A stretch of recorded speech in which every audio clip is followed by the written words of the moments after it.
जी, topic को continue रखते हैं। बात हो रही थी जो हेडिंग नंबर 4 है, असासों की तकसीम। तो इसमें मैंने आपके साथ अभी डिस्कस किया कि पहले 500 मिलियन रुपीस पाकिस्तान को मिल गए, एक इंस्टॉलमेंट में 200 मिलियन रुपीस दे दिए गए, और बट कि स्टिल 50 मिलियन रुपीस जो हैं आज तक वो पेंडिंग है। इसके बाद पॉइंट नंबर 5 है फ़ौज की तकसीम। इस पे बात हुई कि एक क्राइटेरिया बनाया गया जिसके मुताबिक दोनों ममालक में फ़ौजी असासों की तकसीम की जो परसेंटेज रखी गई, वो परसेंटेज थी 64% in favour of India and 36% in favour of Pakistan. और इसके साथ एक और अहम चीज़ ये है कि जो 16 ऑर्डीनेंस फैक्ट्री थी वो सभी की सभी मुतहदा भारत में आ गई। तो इस हवाले से पाकिस्तान को अकामोडेट करने के लिए 6 करोड़ रुपीस दिए गए ताकि आप अपनी ऑर्डीनेंस फैक्ट्री बना लें। इसके बाद नेक्स्ट जो इम्पॉर्टेंट पॉइंट है वो है दरियाई पानी का मसला। तो रेड क्लिफ अवार्ड ने दोनों साइड पे जो बाउंड्री है उसका तो तयन कर दिया, लेकिन हम देखते हैं कि मशरक़ी पाकिस्तान में और से पानी आता था मगरबी पाकिस्तान में जो भी हेडवर्क्स बनाए गए थे उस पर कोई बात नहीं हुई। तो इसके नताइज ये निकले कि अप्रैल 1948 में हिंदुस्तान ने, यानी जो जिसको आप कहेंगे मशरक़ी पंजाब ने, मगरबी पंजाब का पानी जो उसको बंद कर दिया। अब इसके बाद हमारे लिए जो मसाइल वो और बढ़ गए, चूँकि डे फर्स्ट से ये क्लियर है कि पाकिस्तान एक ज़री मुल्क है और जो ज़राअत है उसको हमारी मईशत में रीढ़ की हड्डी की हैसियत हासिल है। बहरहाल इस पे आर्ज़ी बाद में डिस्कशन वगैरह हुई तो उन्होंने कुछ रिलैक्सेशन दे दी। बाकी इस हवाले से बाद में 19 सितंबर 1960 को सिंध ताश माहिदा हुआ, जिस पे हम इंशाल्लाह डिस्कस जो हमारे नेक्स्ट टॉपिक आएंगे उसमें हम डिटेल पे करेंगे। और इसके बाद नंबर 7 पे है रियासतों का तनाज़ा। रियासतों से मुराद ये देसी रियासतें जिनको आप प्रिंसली स्टेट्स कहते हैं। जिस तरह भावलपुर भी एक देसी रियासत थी, एक प्रिंसली स्टेट थी और यकीनन बड़ी खुशहाल रियासत थी। इस रियासत के जो नवाब हैं उन्होंने पार्टीशन के बाद इकनॉमिकली और हर हवाले से रियासत पाकिस्तान को बहुत ज़्यादा सपोर्ट किया। और इन रियासतों की अहमियत ये है बरसगीर में कि इन रियासतों की जो कंपोजिशन है वो बरसगीर की जो कुल आबादी थी उसका 1/4 थी, यानी बरसगीर की कुल आबादी का 1/4 इन रियासतों में रह रहे थे, जिसको आप 25% कहेंगे।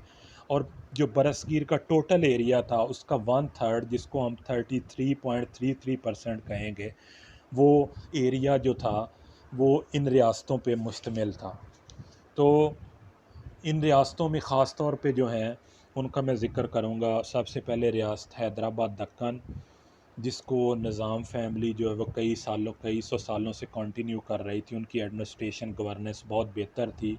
इवन जो उनकी हिंदू राया थी वो उनसे बहुत ज़्यादा खुश थी और निज़ाम साहब नहीं चाह रहे थे कि वो अनेक्सेशन हिंदुस्तान के साथ करें। बहरहाल हिंदुस्तान ने 11 सितंबर 1948 को वो तारीख़ी दिन जब मोहम्मद अली जिन्ना की वफ़ात हुई, उन्होंने दक्कन पे अटैक कर दिया और 17 सितंबर 1948 को निज़ाम की जो फ़ौज हैं उन्हें हथियार डालना पड़े और भारत ने इस पे कब्ज़ा कर लिया। एक और रियासत है जूनागढ़, जिसका डिस्टेंस कराची से 480 किलोमीटर दूर थी और पॉपुलेशन अप्रॉक्सीमेटली उसकी थी 7 लाख।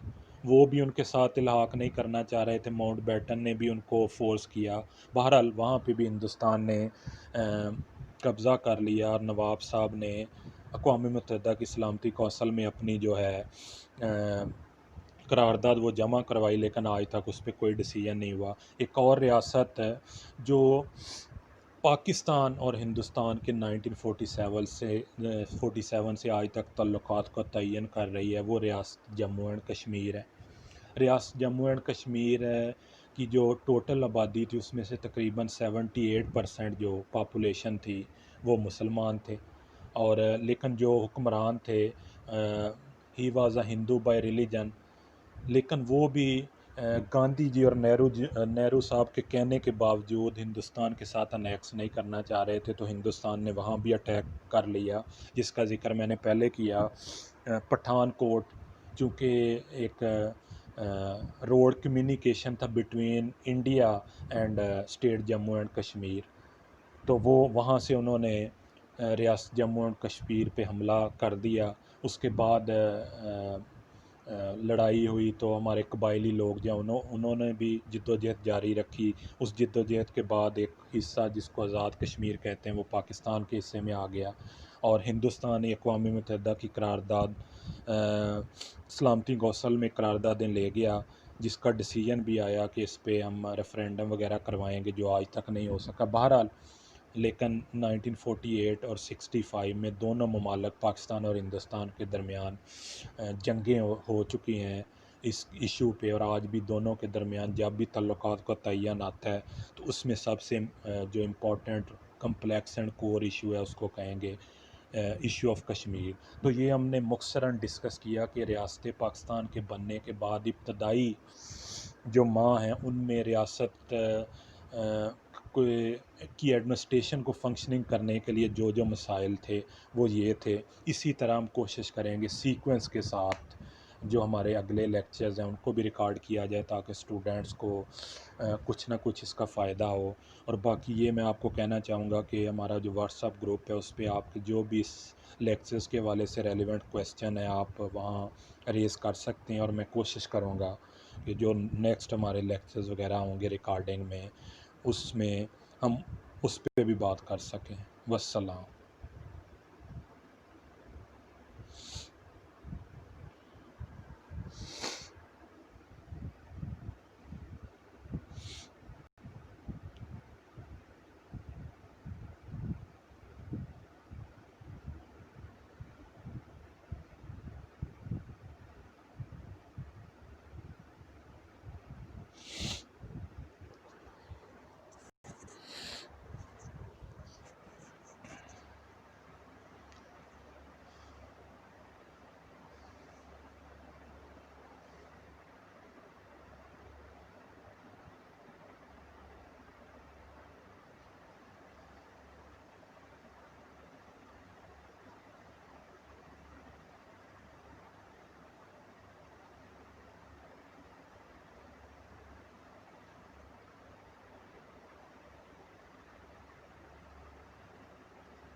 چار دہشت گرد ہلاک, دہشت گردوں کی وجہ سے 3 شہری ہلاک ہوئے, 3 زخمی اور 6 اسپتال منتقل. حملہ آوروں نے کے ساتھ دستی بھی پھینکا, دہشت گرد کی گاڑی میں آئے اور ARY نیوز میں حاصل کر.